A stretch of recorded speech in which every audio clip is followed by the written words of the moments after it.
বাবা আসতে আমার খুব ব্যথা লাগছে, এখন ছাড়ুন আবার পরে। হ্যালো বন্ধুরা, আজকে আমি আরও একটা নতুন ভিডিও নিয়ে হাজির হয়েছি। চলুন শুরু করা যাক। এই গল্পটা আমার আর আমার মেয়ের গোপন কাহিনী। সেক্স যে কত ভয়ানক একটি বিষয় তাও হয়তো সকলের জানা। তেমনি এক গোপন কাহিনী আজ বলছি, বিশ্বাস করা না করা আপনাদের উপর। আমি রাকিব, বয়স 40, আমার বউ তানিয়া, বয়স 30, আর আমার মেয়ে রিয়া, বয়স 22 বছর। মেয়ের বিয়ে হয়েছে প্রায় 1 থেকে 2 বছর আগে। আমি শহরে ব্যবসা করি, প্রায় 10 থেকে 15 বছর হয়েছে। এর আগে বাহিরে ছিলাম বেশ কিছুদিন। আমার বউ তানিয়া আর আমার সেক্স জীবন ভালোই কেটেছিল যতদিন আমরা কাছাকাছি ছিলাম। সংসার জীবনে আমি কখনো চাহিদার অভাব ফিল করিনি। এরপর দেশে একেবারে চলে আসলাম। আমার বউয়ের শরীর বেশিরভাগই খারাপ থাকত বলে দেশে আসার পর বেকার না থেকে শহরে ব্যবসা শুরু করলাম।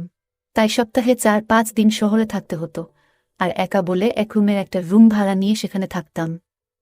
এভাবে কিছু দিন চলার পর খেয়াল করলাম আমার বউয়ের চাহিদা কমে যাচ্ছে, সে আর আগ্রহী না। এর কিছুদিন পর আমার মেয়ে ওর শ্বশুর বাড়ি থেকে ঝগড়া করে একেবারে চলে আসলো। রিয়ার শ্বশুর বাড়ি ছিল আমাদেরই গ্রামে। আমি বিদেশে থাকা অবস্থায় রিয়া প্রেম করে বিয়ে করে। ছেলে ও ছেলের বাড়ির অবস্থা ভালো বলে আমরা মেনে নিয়েছিলাম। ছেলের ফ্যামিলিও মেনে নিয়েছিল, কিন্তু শাশুড়ির সাথে তেমন বনিবনা ছিল না, সব বিষয়ে দোষ খুঁজত। রিয়ার স্বামীও বিয়ের পর থেকে বিদেশে থাকে, ওখানে কাজ করে। তো রিয়া যখন তার শ্বশুর বাড়ি থেকে চলে আসে কি কারণে ঝগড়া হয়েছে তা জানতে চাইলে রিয়া বলে যে তার শাশুড়ি তার নামে মিথ্যা আব্বাত দিচ্ছে, তাই সে আর ওই বাড়িতে থাকবে না। ওই রাতে জামাই আমাকে ও আমার বউকে ফোন করে শাসায় যে সে আমার মেয়েকে তালাক দিবে। তার কাছে জানতে চাইলাম কারণটা কি। সে বলল কারণটা তাদের বাড়ি গিয়ে জেনে আসতে। তাই আমি আর আমার বউ ওই রাতেই মেয়ের শ্বশুর বাড়ি গিয়ে জানলাম রিয়াকে তার শাশুড়ি আর ননদ হাতে নাতে ধরেছে দেওরের সাথে খারাপ কাজ করছিল যখন। তার শ্বশুর বাড়ির আরও কয়েকজন সাক্ষী দিল। আমি আর আমার বউ আপমানিত হয়ে চলে আসলাম। বাসায় এসে ওর মা ওকে ইচ্ছামতো বকল।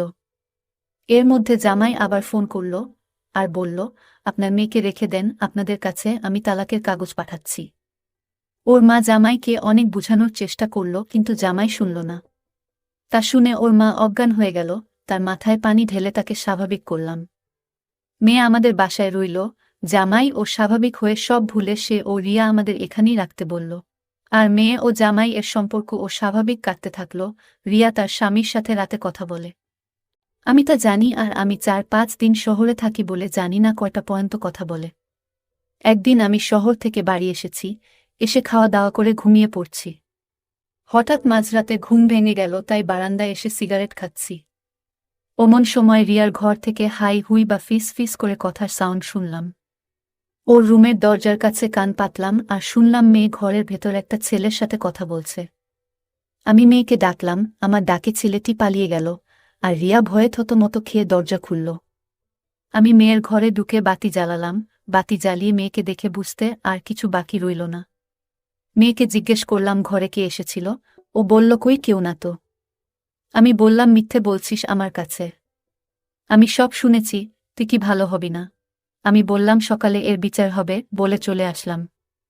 পরের দিন ছেলেটাকে ইচ্ছামতো শাসালাম, সে পায়ে ধরে মাপ চাইল আর বলল আমি এখান থেকে চলে যাব। 2 দিনে ছেলেটি এ এলাকা ছেড়ে চলে গেল। ওই রাতে আমার মাথা বেশ গরম হয়ে গিয়েছিল। প্রথমে মেয়েকে মারতে মন চাইছিল, কিন্তু পরে ভাবলাম মেয়ে বড়, তাই ওকে বুঝাইয়ে বলতে হবে। এরপর হঠাৎ কি হলো, মেয়ের এলোমেলো অবস্থায় থাকা দৃষ্টা চোখে ভেসে উঠল। আর একটা জিনিস আমার মাথায় তখন খারাপ চিন্তা বেড়ে গেল। ভাগ্যের কি লিখন, ওই রাতে আমার বউ অসুস্থ হয়ে পড়ে। পরে শহরে এনে ডাক্তার দেখালে ডাক্তার রাতে তার সাথে শুতে নিষেধ করে। আমি কিছু দিনের মধ্যে আমার চাহিদা টের পেলাম। এর মধ্যে বাড়িতে বউ অসুস্থ থাকায় আমার এক দূর সম্পর্কের বিধবা বোনকে আনা হয়েছে কাজের জন্য। আর সে বোনের সাথে আমার ভাব হয়ে যায়। সে বারান্দার কেবিনে একা ঘুমাতো, তাই এক রাতে তার সাথে খারাপ কাজ করলাম। একদিন মেয়ের কাছে ধরা পড়ে গেলাম। এরপর সে বোনকে বিদায় করে দেওয়া হলো। এরপর একদিন শহরে আমি একা শুয়ে আছি, তখন রাত 10টা বাজে। আমার মেয়ের জামাই আমাকে ফোন দিল। বলল, আব্বা, রিয়া কি কোনো বিষয়ে আপনার সাথে আলোচনা করেছে। আমি বললাম, না তো কোনো বিষয়ে। পরে জামাই বলল ওদের ছেলে মেয়েকে শহরে ভর্তি করবে, ওরা এই সিদ্ধান্ত নিয়েছে। রিয়া আপনার সাথে আলোচনা করবে, যেভাবে ভালো হয় সেভাবে আপনি কইরেন। আমি বললাম ঠিক আছে। জামাই বলল তাহলে আমি এখন আপনার মেয়ের সাথে কথা বলি। আপনি পরে আপনার মেয়ের সাথে আলোচনা কইরেন, বলে জামাই ফোন রেখে দিল। 20 মিনিট পর রিয়া ফোন দিল। আমি ফোন রিসিভ করে বললাম কিরে কি খবর? ও বলল ভালো, আপনি ভালো আছেন? আমি বললাম এই তো আছি। তো তুই কি বলবি? তোর জামাই ফোন দিয়েছিল, বলল তোর সাথে আলোচনা করতে আর যেভাবে ভালো হয় সেভাবে করতে। তুই কি ভাবছিস? ও বলল আব্বা আমি আপনার সাথে একটু পরে কথা বলি। আমি বললাম ঠিক আছে।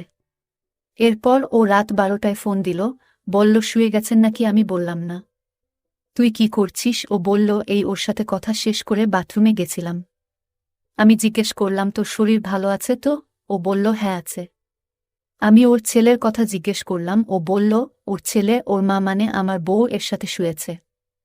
আমি দুষ্টামি করে বললাম তোর মা আমার মতো বুড়ার সাথে শুয়ে না, তোর পুলারে জুয়ান পাইছে তাই নিছে। আমি ওকে বললাম আচ্ছা কি বলবি বল। ও বলল ওর জামাই ওকে শহরে গিয়ে আগে সব দেখে তারপর ঠিক করতে বলেছে। আমি বললাম তোর জামাইয়ের কোনো ইচ্ছা নাই যে কোথায় ভর্তি করবে? রিয়া বলল আপনি আর আমি যা করব সেটাই ওর কোনো আপত্তি নেই।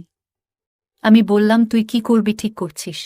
রিয়া বলল আপনি যেটা ভালো বুঝবেন সেটাই করবেন। আমি বললাম তারপরও তোর ইচ্ছে কি? ও বলল আমাকে আপনাদের জামাই বলেছে আপনার সাথে থাকতে, আর আপনার সাথে মিলাই যা করার করতে, তাই আমাকে আপনার কাছে যেতে বলছে। আমি বললাম ঠিক আছে, তুই চাইলে আমি আর কি করব? তো তোর মা শরীর ভালো তো? ও বলল হ্যাঁ ভালো। আমি ফাজলামো করে বললাম হ্যাঁ তা তো বুঝতেই পারছি, নইলে তোর ছেলেরে নিত নাকি? ও বলল আব্বা চুপ করেন, কি আবল তাবল কইতেছেন। রিয়া বলল আপনার জন্যই তো মা অসুস্থ, আপনি ওই দিন অমন করছেন দেখা মার আজ ওই অবস্থা। আমি রিয়াকে বললাম তুই জানলি কি করে? তোর মা কি তোকে বলছে? ও বলল না। আমি আবার জিজ্ঞেস করলাম তাহলে? ও বলল থাক এসব। আমি বললাম না তোকে বলতেই হবে, নইলে আমি আর তোর সাথে কথা বলবো না।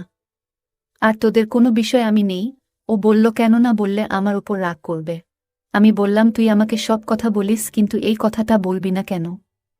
আমি বললাম তুই যা মনে করছিস কর, কিন্তু আমি ভীষণ রেগে আছি না শোনা পর্যন্ত। রিয়া বলল যদি সব করি তাহলে বলবো, আর যদি সব না করি তাহলে বলবো না। ও বলল আমার মা আমার ছেলেরে নিচ্ছে তাই কষ্ট, তাহলে আপনিও নেন। আমি বললাম দে। ও বলল আমি কেন দিব, তুমি নিয়ে নেন। আমি বললাম কাকে নিব? ও বলল আমি কি জানি। আমি পরের দিন বাড়ি এলাম, মেয়েও আমাকে দেখে খুশি হল। আমি বুঝতে পারলাম মেয়ে ও রাজি আমার প্রস্তাবে।